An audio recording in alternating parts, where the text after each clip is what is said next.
Kenny? Real front right here. Other side. Right here. Right here. What's up, man? I feel like we've been talking and thinking about this fight between you and Rob Font for a while now because, it was booked and then rebooked and everything. So now that you're only a few days away from finally getting to fight Rob Font, are you just kind of excited to kind of stop thinking about this guy and finally getting in there to fight him? Yeah, I'm excited more than anything to be back in the cage, and getting an opponent, top 15 opponent, is what I've been looking for. I've been working so hard for this opportunity, so I'm ready to make the best out of it. And what are you expecting from Rob in there? Because, his last few fights maybe not as indicative as, the skill level that he brings. So when you finally step in there, what version of Rob Font do you see? I expect them to come hard, Shit, fuck. Pause. But I expect them to come with everything, because he's trying to prove something, I'm trying to prove that I'm ready, that it's my time, I belong here, and I know he's trying to prove that he's still here despite his age, So we're both saying despite our age, so we're going to see what time it is, and I believe it's my time. Are you a guy that watches tape on your opponent, or do you just not really care about it? Oh, no, I watch a lot of tape, and he's been in their main events. He's been through wars, so that's what excites me about this fight, because since I got into this company, I've been looking for fights like that to test myself. So nothing more than to get started with Rob Font, because after this, I know it's going to come only tough fights from here, so I'm ready to get started. Well, I was going to touch upon that since you brought it up. The guys that he loses to are champions, former champions from multiple weight classes, some of the best fighters, top 2, top 3. So is that what excited you about Rob? Not just the name, but, the guys that have beat him have, Yeah. typically gone on to fight for the belt. Yeah, like fighting somebody experienced like that that's been through it, and I'll see where my level is. I know it's a test for myself, and I'm ready to pass it with flying colors. And I'm excited because these guys weren't able to get Rob Font out of there, so I'm excited to go in there and try to figure it out and try to get him out of there. What, if anything, did you kind of pull from his last fight against David Martinez? I just think Martinez was too fast, but I just knew off the get-go, like when they got matched up, that David Martinez, because of his style, he was going to be too fast. And I feel like Rob Font just starts to get frustrated when things aren't going his way, and I just think that was the problem. Were you hoping to fight on the Mexico City card, considering it was last week and, you're fighting now the week later? Because I think a lot of people assumed they would want you in that market. Honestly, I love fighting in Vegas. I love fighting in Mexico City, but this time I'm okay with Las Vegas. I think I want to get back to the USA fans. I want to be able to perform in both, so maybe at the end of the year I get to go out there and perform in Mexico again. But being back in the USA is also great. And outside of fighting, I guess, how's life been for you, your family, and your friends? Because I remember when you broke onto the scene, it was, I can buy my mom a minivan, and now you're kind of one of the more popular fighters on the entire roster. So how's life been for you and your inner circle outside of fighting?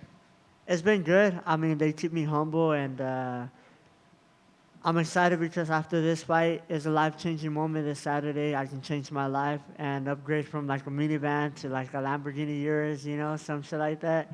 Get a house this time. The bonus increased, so there's a lot on the line this Saturday, and I know that. So I worked my ass off. I poured all my life into this sport for moments like this, and I'm just excited to go out there and get the job done. And the last one for me. I know everyone saw that interview you did with Dominic Cruz, and you're like, I kind of want to retire by 25, which caught a lot of people off guard. Did anyone reach out to you and kind of talk you out of retiring, wanting to retire that early? A lot of people have talked to me about it because I've said it since I've came into the company.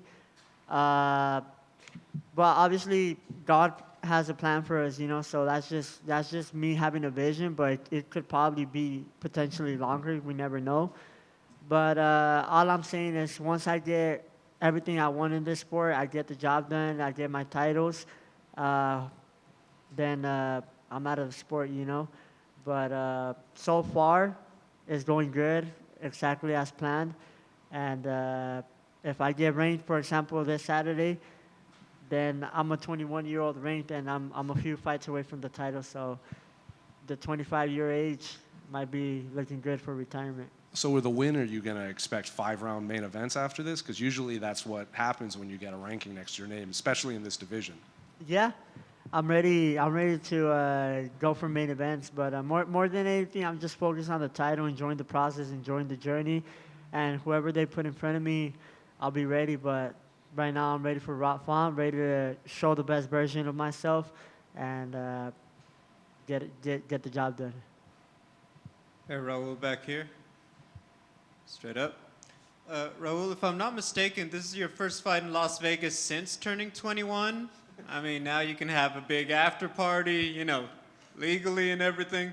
Are there any particularly special plans for after this fight? I'm gonna put everything on red.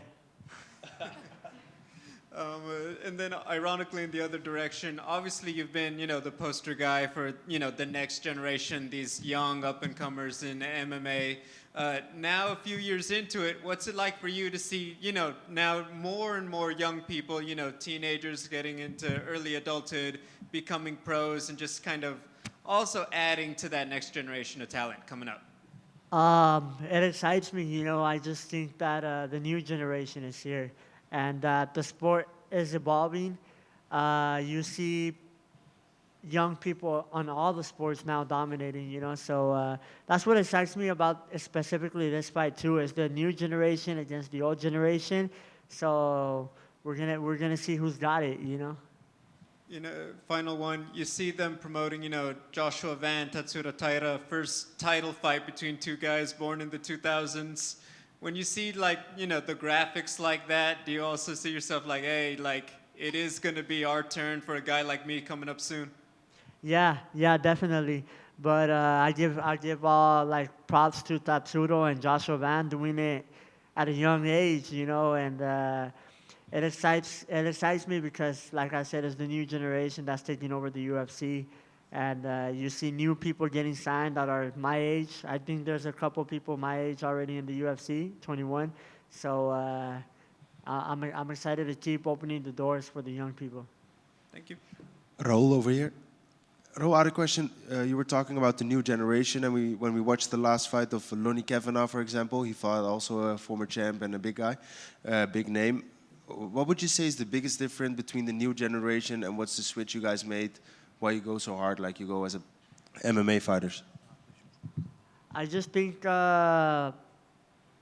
maybe a little bit of training smarter, and we don't have a lot of miles in us yet, so we're hungry, you know. Like for example, Brandon Moreno's a beast, and maybe it just wasn't his night. But the problem I feel like they face now, facing somebody like us, is like we haven't had a taste of the title yet. You know, Brandon already had a taste of it. Leonor Kavanagh hadn't have a taste of it, and I feel like that's what makes us hungry and makes us fight even harder on that fight. And we know it's a bigger opportunity for us, you know. So I feel like that's the difference. Thank you, Raul. Raul, many believe that great opportunities of growth are born from loss. It's been nearly 2 years since the only loss in a very bright young career of yours. My question is, how would you say you've grown from that loss, and do you continue to learn lessons from that? Do you still grow from that moment in time? Yeah, every time I still look back to this day and make sure I'm not repeating the same mistakes. If I ever do a mistake, I just want to double check that I'm not making the same mistake twice. But I think that loss was the best thing that could have happened in my career. You know, it humbled me, and it made me sure to not skip nothing in training. It made me sure to eat right. It made me like a real professional fighter, and realize that I'm in the UFC now, competing against the best in the world, and I had to change a lot of things, you know. Fantastic. Also, I'm very curious, did you coin the term, did you invent the term Chiwiwi? Yeah, I mean, it came from my homie, and then I just went on with it, you know. We were doing camp in Mexico City in a mountain with no service, and that's all he was saying, so it just got stuck to me. And after the fight with Ricky Turcios, It just came automatically. It wasn't nothing planned. I didn't plan it like, oh, I'm gonna say it after I win. It just came automatically. Thank you. Here, Raul over here. Over here. You frequently post on social media doing skits and a lot of fun content. How important do you think it is to post on social media and have a presence on there being a fighter in the current age? I think a lot. I think a lot of people now look at social media, so I just try to show off like my personality and just fun stuff for the people to enjoy. You know, I think I don't really like posting too much about fighting on my social media because obviously they know I'm a fighter, but I like showing like what we do and that I don't know, we're just normal people, you know. Hello, Raul. If you win this weekend, you could enter the top 15, and you will be like the youngest fighter to enter the top 15. What's your thought about that? Man, I'm grateful. You know, I thank God for putting me where He's put me today, and I really don't think about it. Like even when I became the youngest UFC fighter, it was not something I ever thought like, oh, I'm gonna become the youngest UFC fighter. I just have my ultimate goal to become the youngest UFC champion. But everything that's coming along the way, I'm grateful for it, and I just let it sink in. You have a great reach advantage over your opponent. What's your like the way you will approach the fight? Who has the reach advantage? Him, no? I think. Yeah, you're taller, but he has like a tiny reach advantage over you. Yeah. Yeah. I think. You know, just my fight style. I fought Terrence Mitchell. He had a really long reach. So throughout these camps with different styles, I've learned how to deal with every single thing. And this time I was training at the MMA lab. A lot of good different styles, new up-and-comers, a lot of talent in the gym. So getting all different looks, a lot of good boxing, and I think I'm more than ready for this Saturday. Just the last one. Are you growing like the maturity of yourself, like at the beginning when you enter the UFC, and now do you see like a big difference? Yeah, I think in experience, how to carry myself, maturity, because obviously, like I said, the Christian Rodriguez was what really made me change a lot of things. Because if you think about it, I was 18-year-old making a good paycheck, you know, with a lot of fame, and I just felt on top of the world, you know.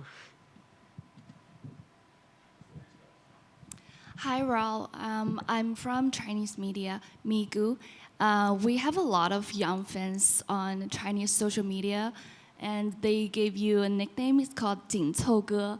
And I want to ask if you could say something to the young generation in China. What would you say to them, to your fans? To all my young generation in China, I would say just keep working hard, stay dedicated in whatever you want to do. As an experience from somebody that's been in this sport since I was 4 years old, there'll be times where you're going to get tired and you're going to be like, damn, I want to be a normal kid, you know? And just keep pushing, you know? Just sit down and think what you really want. Do you want to live the normal life as a kid, or you want to be great, you know? And I went through those times a couple times where I was like, man, sometimes I just want to be a normal teenager, you know, go to parties, you know, eat chips and stuff. But I was like, no, I want to be great. Thank you so much. You're welcome.